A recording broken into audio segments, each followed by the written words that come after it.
It is currently 9 o'clock, roughly. And this is the first hour out of many today that I will be tying flies.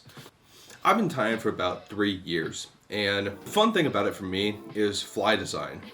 But I wanted to challenge myself.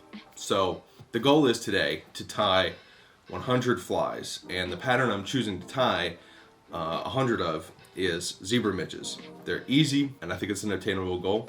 So let's see if I can do it. Let's start with the first hour.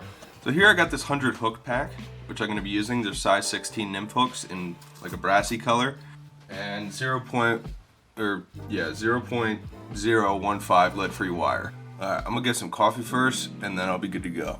Starting a bit late, but hey, let's get it. Alright, got my coffee. Let's start. Oh yeah, I should also mention I'm using some Rusty Spinner Skeeter Fuzz by Fly Tires Dungeon. If you don't have any, pick some up. This stuff is amazing dubbing. It's super fine dubbing, and it's great for these small types of flies.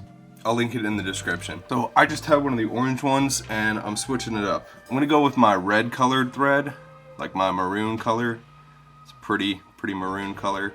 Also, you could see my fly inspector in the background getting comfortable. He might show up later.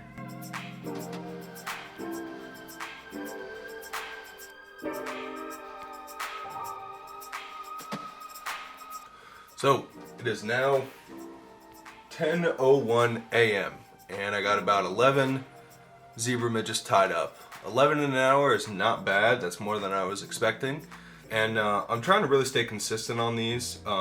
5 wraps of lead each and a little bit of dubbing at the front, and finished off with some Sally Hansen's Hard as Nails Extreme Wear. I don't know if it was actually nail polish when I first bought it, because there was a bunch of different nail polishes. But yeah, this stuff works great, and it dries quickly, hard, easy to apply. And a trick that I've been doing too is for these smaller flies, if you trim the brush at a diagonal, then you can get a finer tip to apply the nail polish. Time for hour 2. Let's go for 12.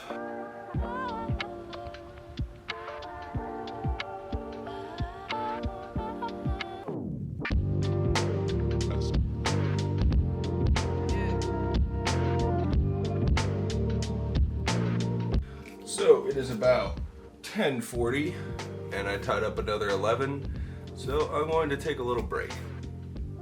I could get more this hour, but I'm just stick to 11 this hour and speed up later because I need some food. Catch you at 11.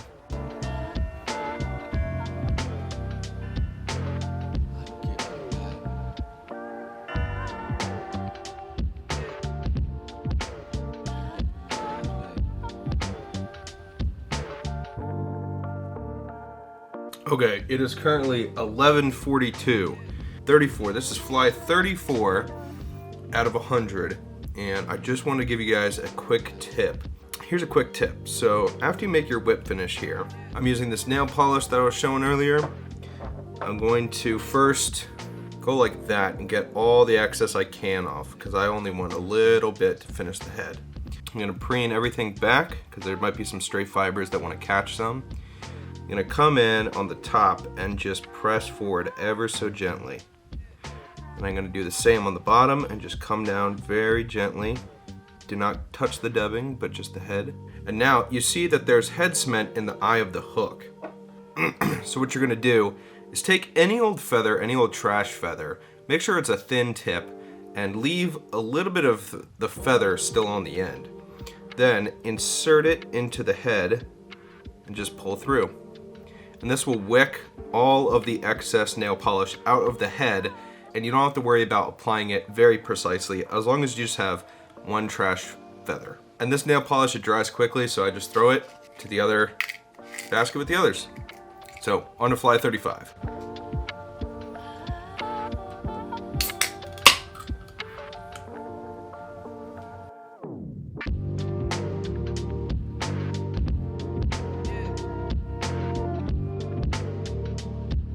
So, something just happened here that is a common mistake on a zebra midge, or whenever you're tying in lead wire. Basically, I tied in the lead wire, and then I tapered the body with my thread, and then I began to wrap the lead wire. But what happened was, the lead snapped. Now, this happens either for one of two reasons. One, that the lead-free wire was manipulated too much. The more you bend it, the weaker it gets. Second thing is, I brought my thread all the way back to where I was going to wrap the lead wire. Those last couple wraps, where you're going to be wrapping up the lead wire, are very important because you don't want to make them tight. You want to make them on the looser end because the thread tension will flatten the lead wire and make it less strong and more likely to snap off like this just happened. 39. This is fly 39. So we're going strong.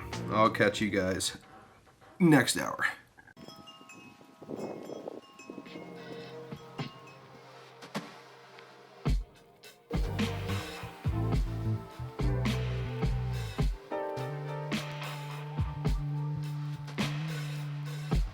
It is 12:55 right now. I've tied 33 plus 13 equals 46. I think that's a good stopping point. I'm gonna take a break for about an hour and I'll come back, and I think 2 to 4 block, I'm gonna try to tie 40. So 20 in an hour. That's like average 3 minutes per fly. See if I can do it. I'm gonna really power through it, and yeah, I'll see you at 2. I'm running out of camera angles. Anyway, it's almost 2. I finished up tying 4 more flies before 2 o'clock here. So I'm at 50. I gotta get another 50 in, so it's time to lock in.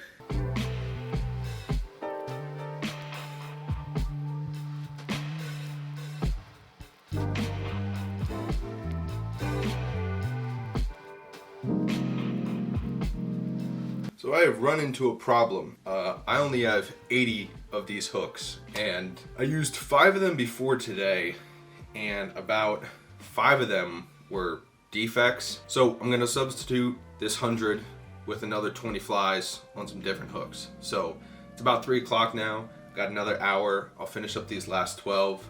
I'm at 68 right now, and then I'll show y'all what I'm using.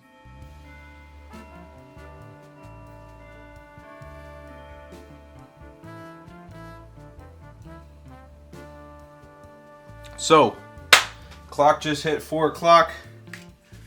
Your clock just, did that make any sense? Anyway, we are at 80 zebra midges.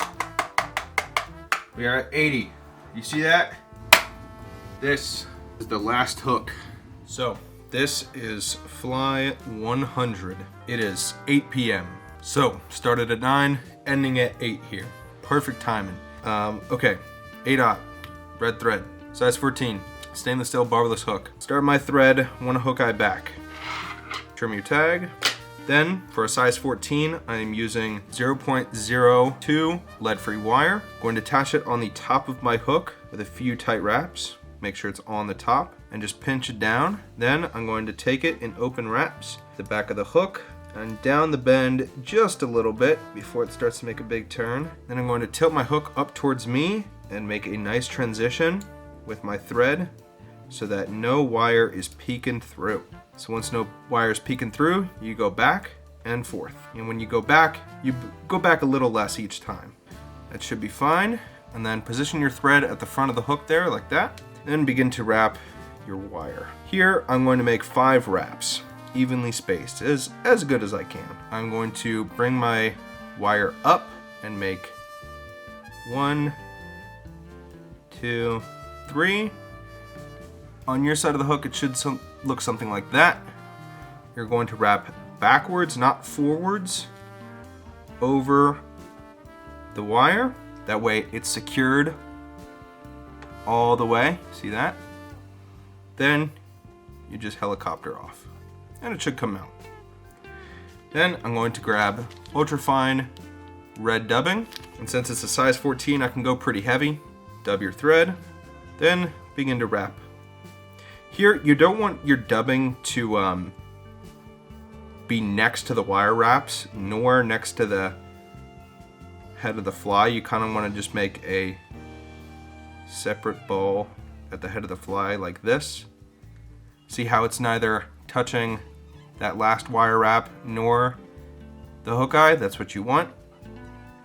And then just bring your thread to the front. Tie down a little bit of thread, and you should have a little less than a hook eye length left to do your whip finish. So then, either with a tool or with your hands, Make a 5 to 6 turn whip finish at the head of the fly. And I usually hold it with my index finger, the loop, and then in my hand, I'm cradling the bobbin. Then I stick the head of my scissors into the loop on my index finger, pull back on my bobbin, and angle my scissors towards me as I'm pulling, and then take out my scissors from the loop, tighten the knot, trim the thread. And at this point, you can gaze at how beautiful your fly is.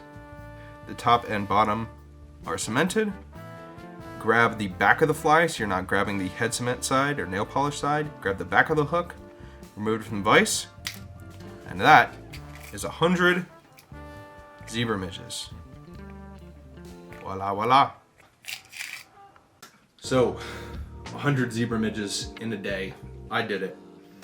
I didn't know if I could, but I did. It was a fun challenge. Started at 9, had a few breaks. I don't know if you guys played Deadlock, but that's pretty addicting. But yeah, 100 flies in a day. I did it. And I didn't just tie these for any old reason. I'm going to be selling these flies on my Etsy page for $1. All the patterns on there are $1. I'm going to be running this sale for a while. You know, I just really want to give back to you guys, and you know, flies can be kind of expensive. But yeah, link to the Etsy page will be in the description, and I hope you pick some up. Every dollar that goes to it supports this channel, supports the business, and makes it so I can make way more educational content in the future. This was more a fun / vloggy style video. I'm trying to experiment with my video ideas. So yeah, if you like this type of video, if you like this type of content, please leave a fly suggestion in the comments below, and I will tie 100 in a day of your fly pattern, as long as it's not too hard, next video. I think that's a cool way we can interact, because you suggest the fly, I tie it, and then you get it at a cheap rate. So I think that's a win-win-win. But yeah, I love hearing suggestions from you guys. If you have another fly you want me to tie 100 of, let me know. And pick yourself up $1 flies. All right, peace.